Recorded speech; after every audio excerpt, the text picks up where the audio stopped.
Hello everyone, this is Tynrael. Welcome back to another episode of Kerbal Space Program New Horizons.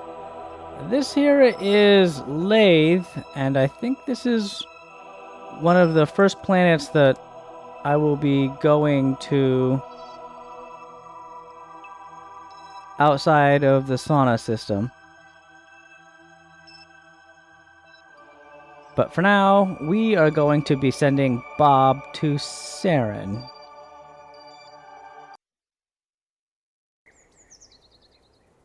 Before I do, I'll quickly recap what we did last episode. We sent out 5 satellites. We had 22 science, so we've had 260 from those satellites. Some of them have a couple percentage left to scan before they show a complete map of what's there. And this can take a second to load, so I'll probably time warp the future ones just to the end of each one and show you a snapshot. Here's Kerbal. It shows 5 anomalies. You can see there's some areas that have not been discovered. And I will try to find these at a later point. But in addition to Kerbal, we also have Apter. This is actually loading faster than it was for me earlier. This is new, so it's from New Horizons and it does not have the anomalies, but you can see it'll show me the height as well as the biomes. So if I want to try to cross over Midlands, Lowlands, it looks like there might only be 2 biomes. Midlands and Lowlands. But I intend for Saren to use that to land on something that is closer to multiple biomes, and possibly the same for the moon. You can see the moon is loaded with anomalies. And so that's something that I will also be exploring. And try to find some... I can use Waypoint Manager to help me more efficiently get to these biomes when I would like to go explore them.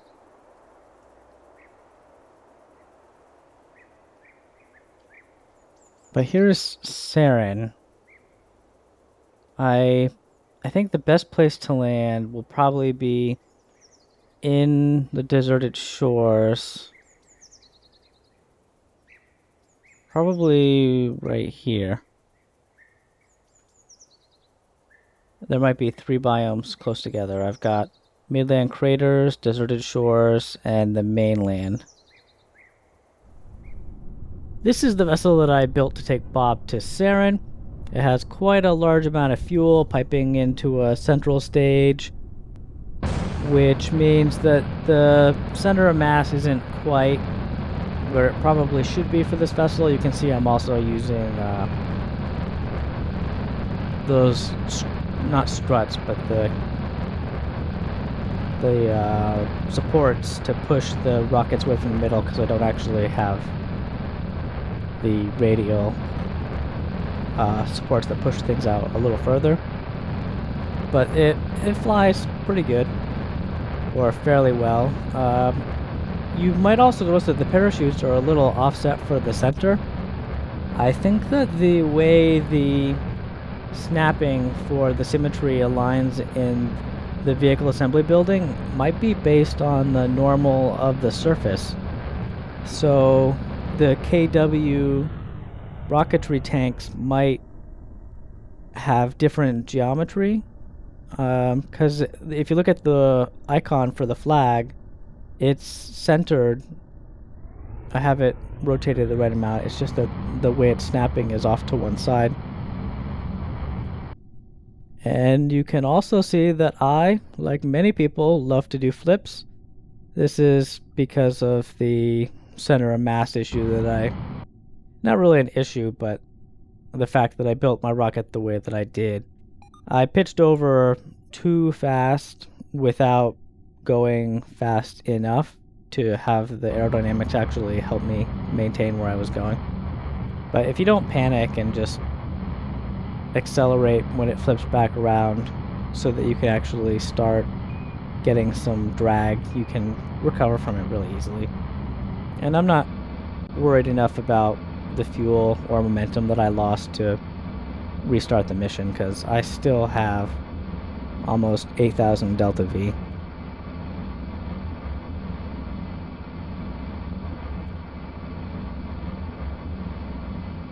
I almost wish the Bob was a higher level though, so that I could get more science for the experiments that he does get. But this is my first trip to Saren, so I don't know what the modifiers will be for how much science I'll be getting for things like surface samples and everything like that. I know that Apter was very much on the low end, but it also seems like Apter only has 2 biomes, so there isn't too much to explore. You've probably seen Serran in the previous episodes. It's white, red, and blue, so it's got some interesting looking colors from from space.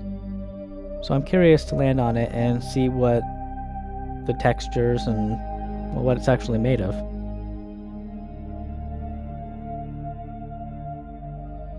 Setting up a maneuver to Saren is pretty easy. The angle isn't too far off from Kerbal, so it's just a matter of tweaking it a little.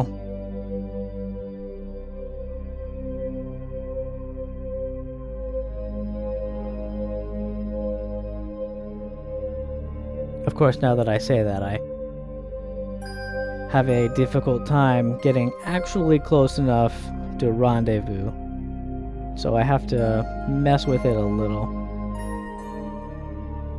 And I'll come in on the inside so that it'll help slow me down.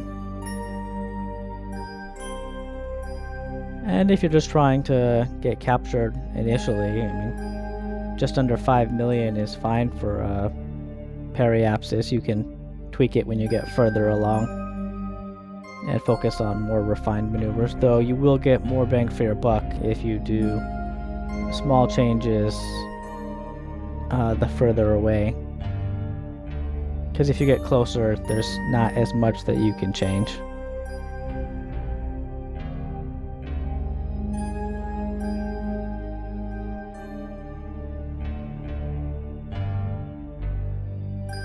And we've got a mission to Lathe planned, not planned necessarily, but the best launching window is in about 95 days,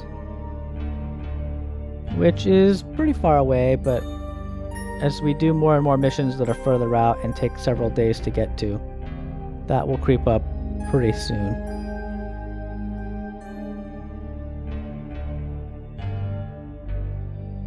And I always have a hard time getting the periapsis information to stay up when I click it. I feel like, I need to go to the forums and submit a feature request. I'd love to be able to have keyboard commands or other buttons somewhere to display that information, as well as to insert a node somewhere on the orbit, because just being able to click that sometimes is very obnoxious.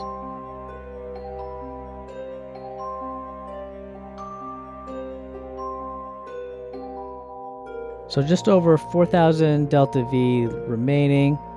It's looking a little lighter than I would have liked, but because there's an atmosphere on Saren, I'll be using my parachutes for the descent, so I should be able to use most of that fuel to escape and get home. And the atmosphere is only like 61%, I think, of Kerbal's, so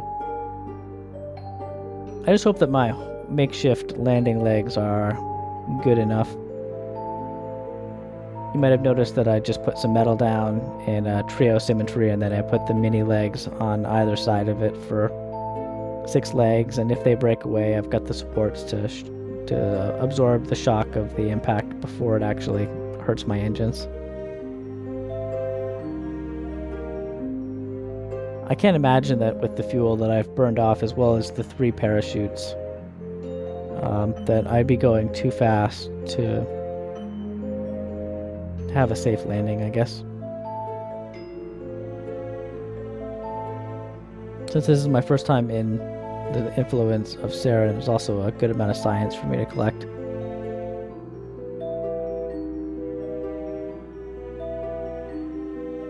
Although I'm not sure what the cutoff is between the high above and the low above, so I'm gonna have to bring my orbit down just a tad and see if that gets me the closer science data. You can also see there's squirrel clouds and some other things that are part of the beta pack that Kill Ashley has released.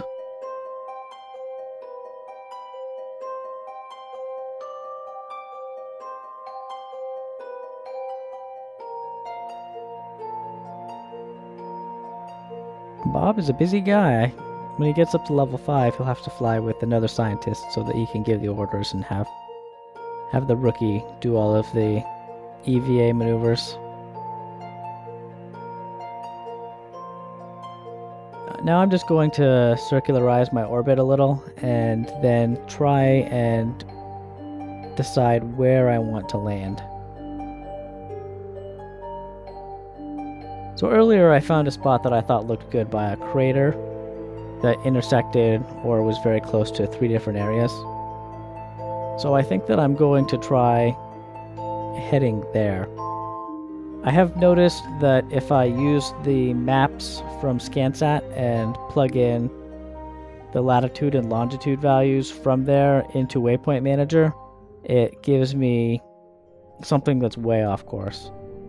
So what I found that I can do is I can set a target on the map with Scansat, and then it will show up on the planet, and then I can use the Waypoint Manager to select a location to have a waypoint based on the map, so I can click on the planet.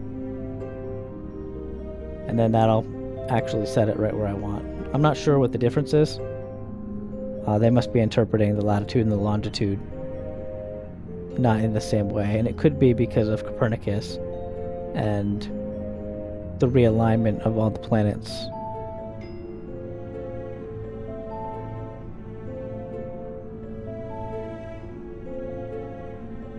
I also forgot to have the use terrain height for altitude, so that's why it seems off quite a bit. I'm trying to figure out what's going on right now.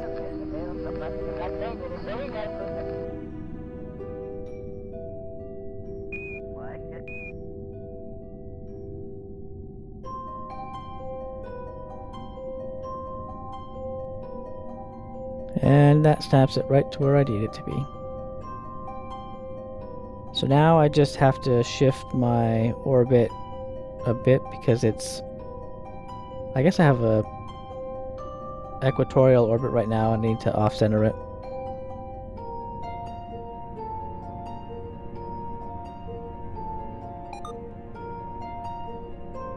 But that's just a simple normal shift.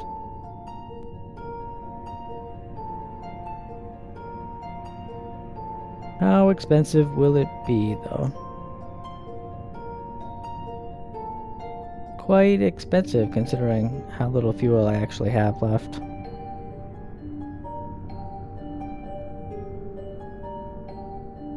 And I have a hard time eyeballing the positions on the surface versus my orbit. I'm not sure if there's a certain viewpoint that would enhance my accuracy for that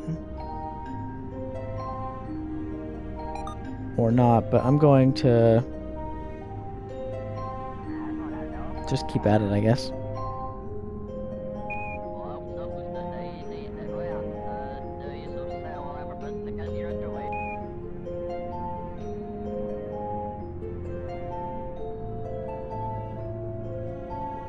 Eventually what I need to do is I want to do a tour bus where I can stack 5 or 6 Kerbals in and land them on the moon, land them on Aptor. Kind of like a little leveling service. See if I can make a vessel that can land on multiple bodies so they can all have a flag planting party, kind of like a tour bus. Alright everybody, get out, we're on the moon, go plant your flags. And I think that'll probably work out pretty well when I want to start using the engineers to improve the return on mining operations, which I still know very little about. I haven't actually put any on a vessel or tried to make use of any of the new parts for that. Another thing I haven't experimented with much since the 1.0.3 release is radiators. I did a little test for an experiment for aircraft, and my probe cores were heating up with the changes that they made to the atmosphere and the aerodynamics. I tried putting radiators directly on the probe core, and it did not work at all. I think that I may have to attach them to high mass objects like fuel tanks, and it will bleed the heat off of there and reduce the amount that gets transferred to something like the probe core. But I found that no matter where I put it on the vessel, it would heat up as soon as I got to about 65,000 in Kerbal. So it was before I was actually even encountering a lot of resistance. It would fire up to about 50 or 60% heat, and then it would just explode on the way down. The clouds here are quite thick. And the atmosphere started a little earlier, but I don't know how thick it's going to get for actually slowing me down so that I can land anywhere near my target. But while I'm in the atmosphere, I'm going to collect the science where possible.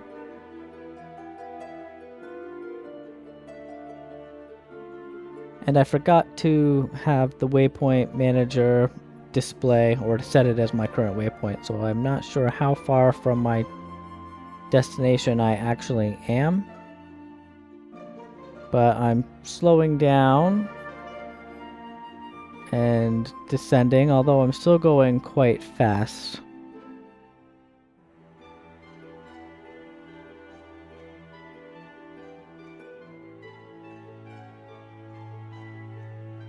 And now my altitude is actually increasing, so the atmosphere did not capture me the way I wanted, so I'm probably gonna have to slow down some more when I get to my apoapsis, I guess, and give it another try.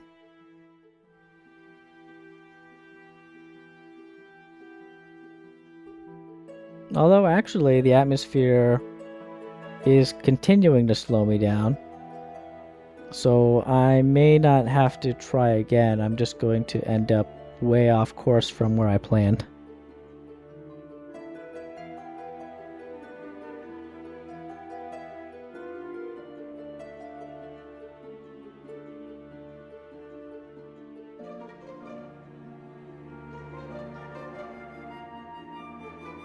It looks like I might go past the red area and into the blue. My concern is entering the dark side of the planet.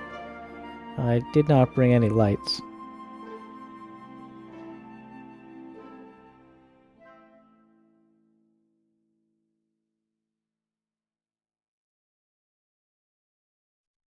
But it looks like the reheating begins at about 28,000 meters. I'll have to remember that for future missions and aim below that. I think I might have gone for 45 degrees initially.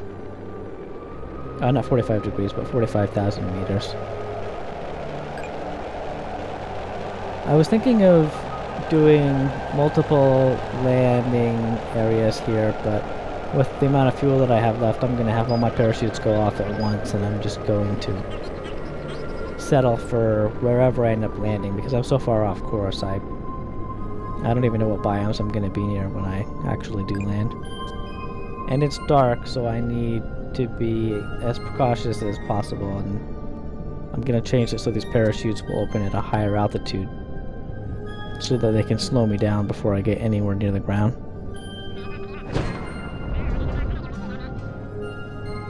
And you might notice that the parachutes are off-center over at an angle. I set a flag for one of the mods that I'm using is done by Claw, and it has some configuration. Oh, I fell over. It looks like I tried landing in too steep of an area. I'll try that one more time, just to see how it plays out.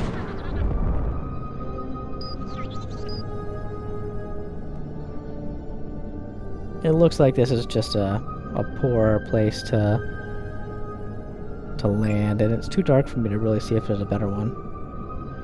It looks like Saren is very, very hilly.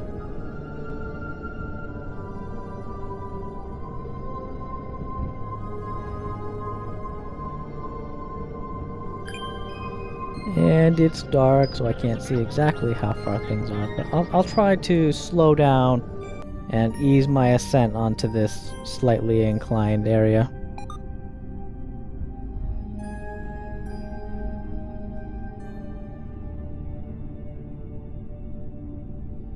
I'm going very, very slow. And slow down even more. And all I can see is smoke.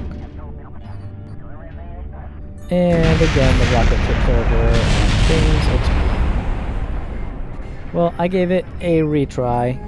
I think that it's okay to call it and say, Bob crashed and he is stuck here on Saren.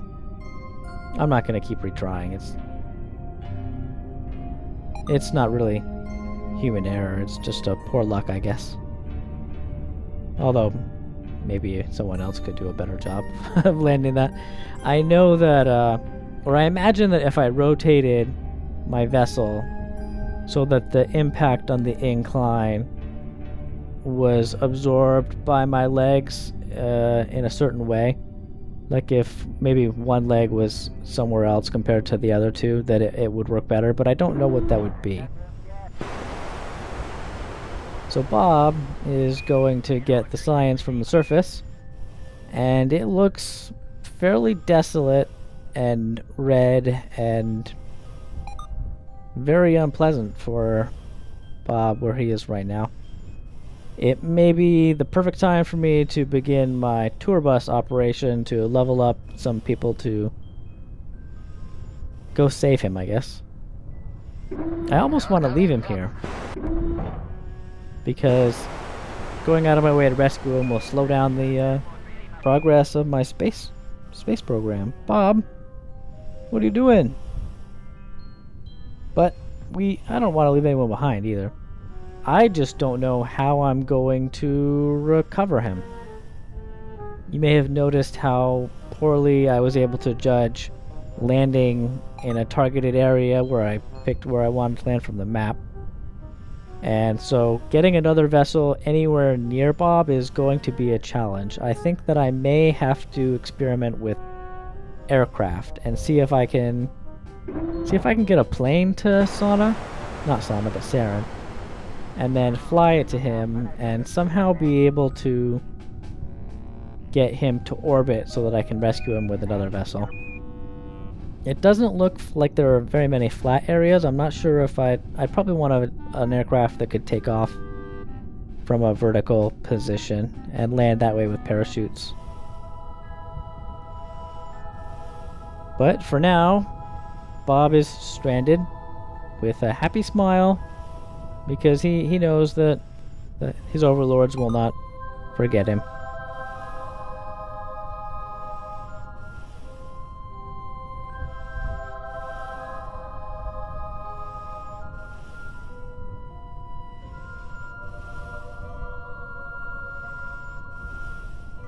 There he is with his sad rocket watching the sun. Sun on one side, sun on the other. Poor lonely Bob. But we will come rescue him, maybe in the next episode, maybe sometime after that. If you enjoyed the episode, leave a like or a comment below, and I will see you guys next time.